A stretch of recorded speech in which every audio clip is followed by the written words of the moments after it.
हम सबको पता है कि राहुल गांधी को आज तक अपनी लेजिस्लेटिव असेंबली के जो इलेक्शंस है उनकी कोई चिंता नहीं है।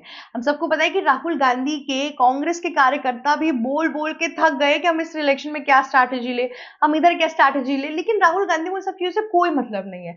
राहुल गांधी के पास बस एकमात्र काम इस टाइम पे बचा है कि जो जो इंटरनेशनली इंडिया के बारे में बुरा बोले हम उन सब चीजों को स्प्रेड कर दे। उनको लगता है हमेशा हम एंटी गवर्नमेंट जा रहे हैं, पर एक्चुअल में वो पता नहीं गलती से हर बारी एंटी इंडिया कैसे चले जाते हैं। उनकी हर एक स्पीच के अंदर अगर आप देखेंगे तो आपको यही चीज समझ में आएगी कि राहुल गांधी ट्राई तो करते हैं कि हम देश की जो गवर्नमेंट है उसको इतना ज्यादा क्रिटिसाइज करें, पर वो हमेशा एंटी इंडिया अप्रोच में एंड अप करते हैं। और इस बार भी यही हुआ। अगर कोई मतलब वो जो फ्रेज नहीं है कि आ बैल मुझे मार अपने ही पैर पे कुल्हाड़ी, राहुल गांधी, सोनिया गांधी, प्रियंका गांधी और मल्लिकार्जुन खड़गे ये लोग साथ में डिस्कस करके कहते हैं कि आओ बैल मुझे मारो, ऐसी चीजें करते हैं ये लोग। अब आप देखिए, ईरान और ईरान वर्सेस इसराइल चल रहा है और उसमें यूएस भी सहपाठी बना हुआ है इसराइल का, ठीक है।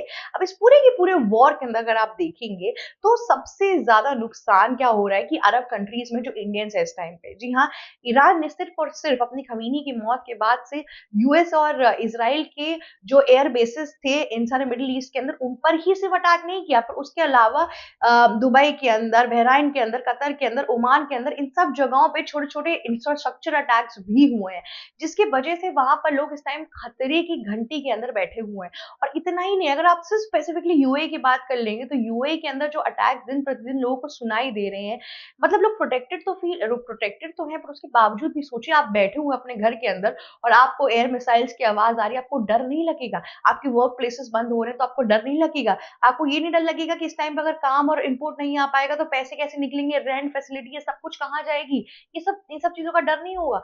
लेकिन राहुल गांधी और सोनिया गांधी इन सब चीजों पर बिल्कुल ध्यान नहीं देते। दरअसल बात इतनी है कि इन लोगों ने इतने टाइम से जो शिया मुस्लिम्स हमारे देश के अंदर खमीनी की मौत पे रो रहे हैं उनका समर्थन कर रहे हैं। बार बार ये सब लोग नोटिस जारी कर रहे हैं कि इंडिया क्यों नहीं स्टैंड ले रहा है ईरान के लिए, ये वो। अरे इंडिया अगर ईरान के लिए स्टैंड लेगा तो इसका मतलब है कि इंडिया को चिंता ही नहीं है उन लोगों की यहाँ पर जो यूएई के अंदर फंसे हुए हैं। और इतना ही नहीं, अगर आप चुनावी दल से देखेंगे तो आपको मैं एक क्रिस्प पॉइंटर बता दूं जिससे आपको मजा आ जाएगा और आपको समझ में आ जाएगा कि राहुल गांधी के जितने भी सलाहकार है ना, जो उनको उनके जो मेंटोर हैं कांग्रेस पार्टी के, जो लोग स्ट्रैटेजी बना रहे हैं, उनको अपना दिमाग कहीं ऐसे ऊपर से निकाल के नीचे रख देना चाहिए।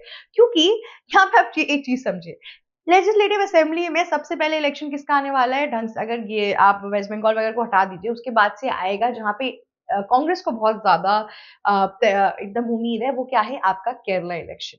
आपको पता है यूएई के अंदर सबसे ज्यादा मलयाली रहते हैं इस टाइम पे, सबसे ज्यादा केरला से लोग जाते हैं, सबसे ज्यादा लोग वहां पे इस टाइम पे हैं और उनकी जान इतनी ज्यादा खतरे में है। लेकिन यहाँ पर राहुल गांधी को थोड़ी सी भी चिंता नहीं है कि वहां पे लोग किस तरीके से सफर कर रहे हैं। वो किसके लिए परेशान है? उन लोगों के लिए, उन मुस्लिमों के लिए जो इंडिया के अंदर आराम से अपने घर में खाना पीकर आते हैं और फिर बाहर आके स्ट्रीट पे रोना शुरू कर देते हैं कि हम ही नहीं, मर गया, हमें ईरान भेज दो, हमें ये कर दो। अरे ईरान ही जाना तो पहले पासपोर्ट लगा के चले जाना था, अब क्यों जा रहे हो? आप अब क्यों बोल रहे हो? अब बोलने की कोई जरूरत नहीं है। ईरान में लोग मर रहे हैं, ईरान में लोग बहुत खुश हैं, ईरान में खमीनी की फोटो जला रहे हैं, यहाँ पे हमारे शिया मुस्लिम्स रो रहे हैं। मतलब कभी कभार मुझे लगता है कि हमारे इंडिया का पॉलिटिकल इकोसिस्टम जो ऑपोजिशन की साइड पर है वो बिल्कुल ही अपना दिमाग कहीं छोड़ के बैठा हुआ है और कुछ भी नहीं। अब इस पूरे टाइम में अगर आप देखिए, जो भी मलयाली इस टाइम पे इंडिया के अंदर बैठे हुए हैं उन सब घरों में से एक एक इंसान, मैक्सिमम घरों में से एक एक इंसान इस टाइम पे दुबई में है, उनकी फैमिलीज हैं, बच्चे हैं, उनका काम है। कुछ कुछ लोगों का तो पूरा का पूरा घर उस दुबई के इंसान जो कमा रहा है उसके पैसों से चल रहा है। उन लोगों का क्या? इस पूरे वॉर के अंदर सिर्फ और सिर्फ ये सारी अरब की कंट्रीज और यूएस और इसराइल ही नहीं सफर करेगा, इस वॉर के अंदर इंडिया भी कहीं ना कहीं खिंचता हुआ जा रहा है। ये वॉर सबको ले डूबेगा, ये बात तो तय है। इंडिया जितना संयम बना सकता है वो बना रहा है। इंडिया का मेजर कंसर्न इस टाइम पे यूएई में ये है कि जो इतने लोग इस टाइम पे यूएई के अंदर हैं इंडियंस, उनको प्रोटेक्ट करके रखा जा सके। अगर इतने लोगों को आप बुलाने के लिए इंडिया वापस भी बुलाओगे तो वो लोग कहाँ आएंगे, कैसे रहेंगे, कुछ भी, क्या पता कुछ लोगों का घर भी ना हो यहाँ पे। लेकिन नहीं, कांग्रेस पार्टी को एक्चुअल में इसमें कोई चिंता नहीं है। केरला के अंदर ऑलमोस्ट जो उनके प्रतिनिधि हैं इस टाइम पे, मणिशंकर अय्यर वगैरह, इन लोगों ने तो बिल्कुल गिव अप कर दिया है। मणिशंकर अय्यर ने साफ साफ बोल दिया कि इस बार भी पिनराई विजयन ही आएंगे, इस बार भी कांग्रेस नहीं आएगी और एलडीएफ की सरकार आने वाली है। जब मणिशंकर अय्यर से पूछा कि आप ऐसे स्टेटमेंट्स क्यों दे रहे, तो उनका कहना साफ था कि जिस हिसाब से कांग्रेस पार्टी के राहुल गांधी एक्ट कर रहे हैं, जिस हिसाब से स्ट्रैटेजीज बना रहे, उससे लग नहीं रहा है कि इस बार कुछ होने वाला। और ये बात सच, अगर आप देखेंगे इस टाइम पे कांग्रेस पार्टी को यूएई का पूरा समर्थन करना चाहिए था, यूएई के साथ अपने कॉन्डोलेंसेस देने चाहिए थे, तब वो एंटी इंडिया नैरेटिव में भी नहीं आते। साथ ही साथ केरला में जितने मलयाली थे उनको भी टारगेट कर सकते थे। इस टाइम पर वो एक्चुअली में मलयालियों का मसीहा बन सकते थे और केरला इलेक्शन में एटलीस्ट अपनी जो खोई हुई पावर थी उधर फिर भी वर्क करके अपने पास अच्छा खासा ऑपोजिशन पे नंबर ले आते। लेकिन नहीं, मतलब क्या ही बोलूं, छोड़ो कोई बात नहीं। ठीक है, यहाँ पर उन्होंने कुछ नहीं किया। दूसरी ओर हम ये भी देख रहे हैं कि इस पूरे के पूरे इलेक्शन में कांग्रेस पार्टी का जो दल है वो नीचे जाता जा रहा है, क्योंकि कैलकुलेशन के हिसाब से, नगर पालिका इलेक्शन के हिसाब से बीजेपी और आरएसएस का वर्चस्व और आगे बढ़ता जा रहा है। और इस टाइम पे जिस हिसाब से इंडिया ने यूएई के लोगों को सपोर्ट करके रखा है, इस टाइम पे यूएई के साथ स्पेसिफिकली अगर मैं आपको बता दूं, ना उन्होंने इसराइल के लिए कुछ डाला, ना यूएस के लिए कुछ डाला, ना ईरान के लिए कुछ डाला, ना किसी और अरब कंट्रीज के लिए कुछ ढंग से डाला। सबसे पहले जब यूएई अटैक हुआ तब इंडिया ने अपनी कंडोलेंसेस दी, तब इंडिया ने उस अटैक के बारे में और उस चीज के बारे में बिल्कुल ही निंदा की। साथ ही साथ इन लोगों ने डिस्कस भी किया, यूएई के जब प्रिंस यहाँ पर आए थे तो उन लोगों ने बात भी की थी। तो इंडिया ने अपना फोकस क्लियर रखा है कि जहां पे हमारी सबसे बड़ी आबादी, हमें उस देश को अच्छे से लेकर चलना ही चलना है।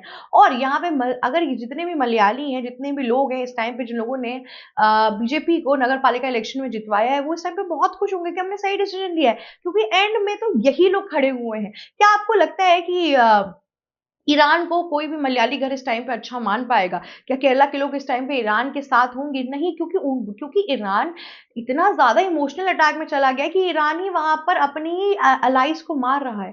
देखिए, अरब कंट्रीज का अगर हम देखा जाए तो सबसे ज्यादा जो फायदा है अरब कंट्रीज से, वो और जो सबसे बड़े तेल के व्यापारी हैं और सबसे जो खतरनाक लोग हैं वो आपके यूएई और सऊदी अरेबिया हैं। और ईरान ने दोनों ही कंट्रीज से मुंह मोड़ लिया है।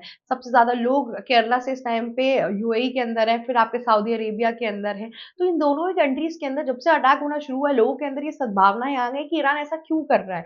ईरान को जब वॉर यूएस और इसराइल से शुरू हुई थी तो क्यों, मतलब क्या जरूरत थी पूरे मिडिल ईस्ट के साथ अपना आक्रोश दिखाने की?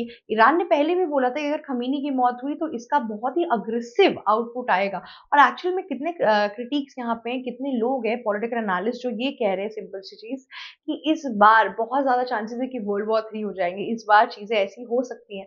तो ये जो पूरी की पूरी सिचुएशन है ना इस टाइम पे कंप्लीटली ट्विस्टेड होती जा रही है। पूरी की पूरी सिचुएशन के अंदर कुछ भी बताना बहुत ज्यादा मुश्किल है। लेकिन ये बात तो तय है कि कांग्रेस पार्टी के जो पॉलिटिकल एस्पेक्ट्स हैं, जो पॉलिटिकल स्ट्रैटेजी है, वो बिल्कुल ही मतलब खराब हो चुकी है।